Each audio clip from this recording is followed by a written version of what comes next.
Hi అండి, నమస్తే. Welcome to read with Yashu. నిన్నటి భాగంలో బాణాసురుని అలాగే ప్రలంబాసురుని తన శక్తి ఆయుధంతో కార్తికేయుడు నేలకూల్చాడు.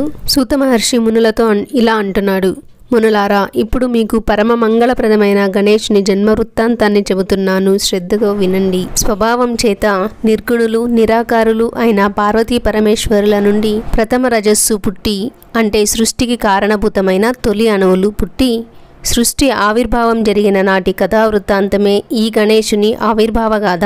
ఇది వేద రహస్యం. దీనినే లోకంలో నలుగుపిండి కథగా చెప్పుకుంటారు.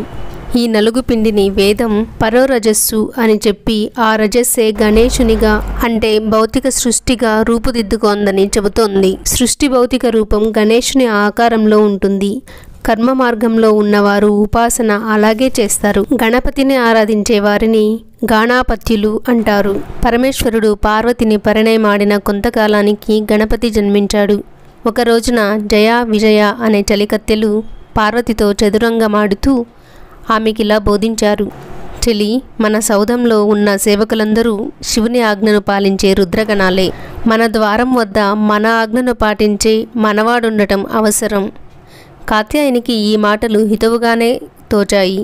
ఒక రోజున జగన్మాత అభ్యంగన స్నానం చేస్తూ ఉండగా సదాశివుడు ద్వారపాలకుడైన నందిని గద్దించి మందిర ప్రవేశం చేశాడు. ఆ రోజు జరిగిన అనుభవంతో చెలికత్తెలు చెప్పిన హితువును ఆచరణలో పెట్టడానికి సంకల్పించింది దుర్గా.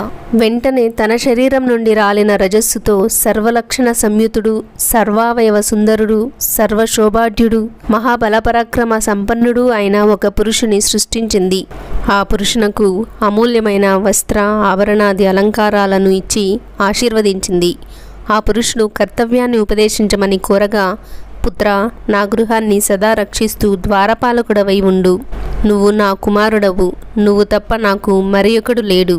నా ఆజ్ఞ లేకుండా హఠాత్తుగా లోనికెవరిని ప్రవేశించరాదు అని చెప్పి ఎస్టినొకదానిని ఆయుధంగా ఇచ్చింది. ఎస్టి అంటే కర్ర.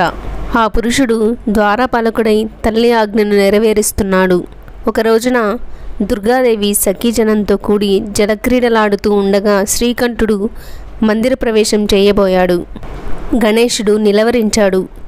ఈ నూతన పురుషుడెవరా అని శంకరుడు శంకా సంకలిత మానసుడై, ఓ ద్వారపాలక, ఇది నా స్వగృహం. ఎక్కడైనా స్వ అనే దాని విషయంలో ఇతరుల ఆపేక్ష ఉంటుందా? నేను బవుడను. లోపల ఉన్న స్త్రీమూర్తి నా అర్ధాంగి అయిన భవాని. నేను శివుడను. ఆమె నా భార్య శివాని. వేయేల ఈ సృష్టికి కారణభూతుడైన సత్పురుషుడను నేనే. ఆమె నా తపశక్తి అయిన సతి.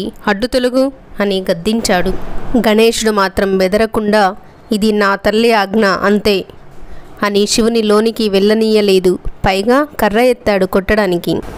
అంత శివుడు గణాలను పిలిచి, ఈ నూతన ద్వారపాలకుడు నా ఇంట్లోకి నన్నే వెళ్ళటానికి అడ్డగిస్తున్నాడు. ముందు వీణ్ణిక్కడి నుంచి మెడపట్టుకుని ఎట్టండి అని ఆజ్ఞాపించాడు.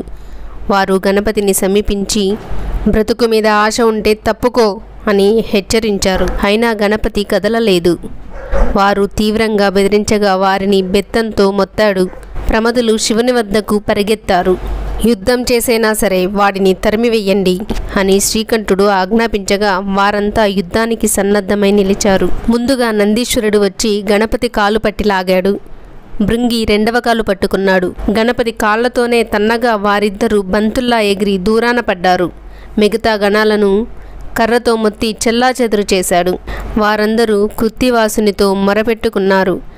ఆయన బ్రహ్మను పిలిచి విషయాన్ని చెప్పి గణేశుని వద్దకు వెళ్ళి నీతివాక్యాలను పలికి సమస్యను సామరస్యంగా పరిష్కరించమని కోరాడు. బ్రహ్మగారు రాయబారం నడిపాడు. బ్రహ్మ మాటలను విన్న గణేశుడు నవ్వి ఇలా అన్నాడు: శివుని గణాలు శివుని ఆజ్ఞను పాటింతురుగాక. నేను మా అమ్మ మాటనే నెరవేరుస్తాను. ద్వారం దాటి గృహంలోనికి అడుగు పెట్టనివ్వను. యుద్ధానికి నేను సిద్ధమే. ఇక బ్రహ్మగారు చేసేది లేక వెనుతిరిగాడు. శివగణాలకు గణేశునికి యుద్ధం సిద్ధమైంది. ఈ వర్తమానాన్ని విన్న పార్వతి జంట శక్తులను సృష్టించి గణేశునికి తోడుగా పంపింది. అందులో ఒక శక్తి కాటుక కొండలా ఉండి కొండ గుహ వంటి నోరును తెరిచి వారు ప్రయోగించిన అస్త్రాలను మింగేస్తోంది. రెండవ శక్తి విద్యుత్ ప్రకాశ రూపంలో 1000 బాహువులతో ఉండి చేతికి దొరికిన వారిని నల్లుల్లా నలిపేస్తోంది. దిక్కుతోచక ప్రమదగణాలన్నీ మహాదేవుని ముందు మొరపెట్టుకున్నాయి. శివగణాలకు గణపతికి జరుగుతున్న యుద్ధంలో గెలుపెవరిది అన్నది రేపటి భాగంలో చదువుకుందామండి. ఈ కథ మీకు నచ్చినట్లయితే లైక్ చేసి కమెంట్ చేయండి. అలాగే ఇలాంటి వీడియోలు చూస్తారనే వాళ్ళకి షేర్ చేసి సబ్స్క్రైబ్ చేసుకోండి. థ్యాంక్ యూ ఫర్ వాచింగ్ అండి.